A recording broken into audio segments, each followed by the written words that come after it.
And the story goes like this. A long time ago, 1903 to be exact, Wilbur and Orville Wright, the Wright brothers, had a crazy idea.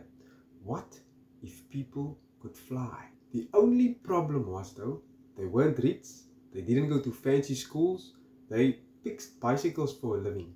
But they had one thing, and that was a dream.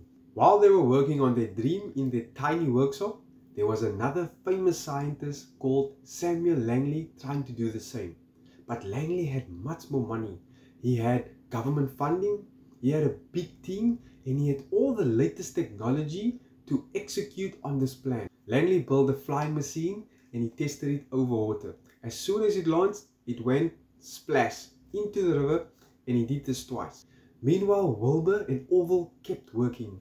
They built a wind tunnel, they studied birds and learned how wings actually fly. They didn't have millions of dollars, but they had determination. Then on December 17, 1903, the plane was ready. Orville climbed in, the engine roared, and the plane started moving forward. And then it lifted off the ground.